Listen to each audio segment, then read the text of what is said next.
जब एक महाकुंभ का विरोध पहले दिन से कर रहे थे, महोदय मैं एक एक करके इनके बयानों को यहां पे उद्धृत करना चाहूंगा और पिछले सदन में भी मैं याद दिलाना चाहूंगा, जब हम लोग यहां पे इसी सदन में आए थे तो महाकुंभ पे चर्चा, उस समय महाकुंभ की तैयारियां चल रही थी और चर्चा के लिए एक दिन निश्चित किया गया था। आप लोगों ने सदन नहीं चलने दिया, सदन नहीं चलने दिया। अच्छा होता महाकुंभ के पहले सदन में पूरे दिन भर की चर्चा होती, हम उस व्यवस्था के बारे में चर्चा करते, आपके अनुभव का लाभ लेते, लेकिन आपने चर्चा नहीं होने दी। लेकिन पहले दिन से ये चर्चा, पहले दिन से ये अफवाह और इस प्रकार का दुष्प्रचार आपके द्वारा निरंतर होता रहा। आप याद करिए, समाजवादी पार्टी के राष्ट्रीय अध्यक्ष ने महाकुंभ आयोजन के पहले इस बारे में कहना शुरू किया कि साहब इतना पैसा और इतना विस्तार देने की आवश्यकता क्या है। उनका बयान कि हमारी सरकार से अपील है कि बहुत सारे बुजुर्ग जो 65 साल से ऊपर और 70 साल से ऊपर के लोग हैं स्नान नहीं कर पाए।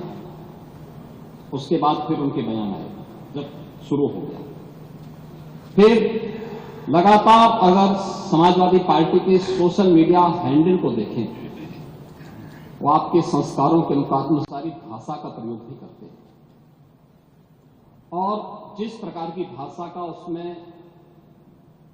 प्रयोग किया जाता है, मुझे लगता है किसी भी सभ्य सोसाइटी के लिए वो भाषा कभी शोभा नहीं देगी। आप लोगों के अपने संस्कार हो सकते हैं, आप लोगों का अपना व्यवहार हो सकता है, लेकिन कोई सभ्य समाज और कोई सभ्य सोसाइटी उसको कभी मान्यता नहीं दे सकती।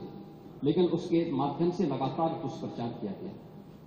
यही नहीं, ये भी मांग हुई, देखिए आपकी पार्टी के ही नेता, आपके अध्यक्ष ने कहा कि हम मांग करते हैं कि अकबर का किला जो बिल्कुल संगम नोच पर वहां जो वट वृक्ष है उसकी पूजा करते हैं, सरस्वती नदी भी वहीं से निकलती है। आप देखिए, यानी अक्षय वट का नाम भी उनको नहीं मालूम। सरस्वती कूप को सरस्वती नदी कहते हैं, ये आपका जनरल नॉलेज है।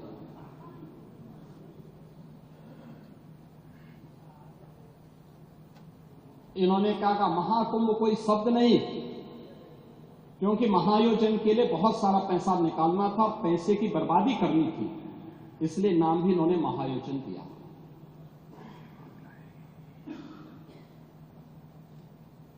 पहले दिन से ही राज्य सरकार आंकड़े दे रही है कि कितने लोगों ने पवित्र डुबकी लगाई है।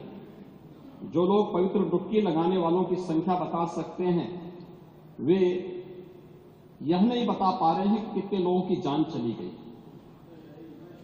इनके एक सहयोगी आ रहे हैं, चिंता मत करिए, एक एक प्रश्न का उत्तर देंगे, थोड़ा पेशेंस रखिए। देखो आप बोल रहे थे, मैं बहुत शांति से सुन रहा था, बहुत शांति से। आप ही के एक सहयोगी श्री लालू यादव जी कह रहे हैं, अरे ये सब कुंभ का क्या कोई मतलब है, फालतू का कुंभ है। यानी सनातन धर्म के इस महायोजन को फालतू उनको दिखाई देता है। और इनके एक और सहयोगी उससे भी 2 कदम आगे आकर के कहती हैं कि महाकुंभ मृत्यु कुंभ में बदल गया। ये क्या है, ये क्या है? मल्लिकार्जुन खड़गे कांग्रेस के नेता अध्यक्ष कहते हैं कुंभ भगदड़ में हजारों लोग मारे गए।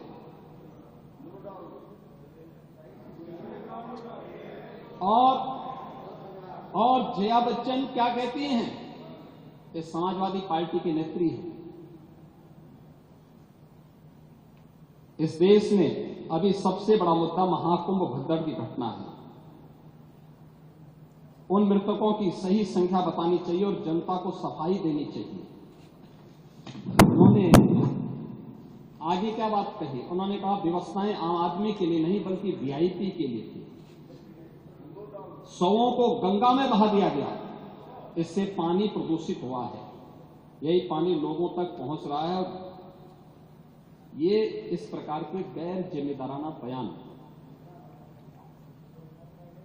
समाजवादी पार्टी, कांग्रेस, आरजेडी और टीएमसी के नेताओं के द्वारा सनातन धर्म के जुड़े हुए सबसे बड़े आयोजन के प्रति दिए गए। महोदय, मैं ये जानना चाहता हूं कि क्या सनातन धर्म का अनुयायी बनना या सनातन धर्म के किसी आयोजन को भव्यता के साथ करना क्या कोई अपराध है? उस आयोजन को उन सीमाओं के साथ, उस आस्था को सम्मान देकर के आगे बढ़ाना क्या कोई अपराध है? और अगर अपराध है तो हमारी सरकार इस अपराध को कर रही है और आगे बढ़ रही है।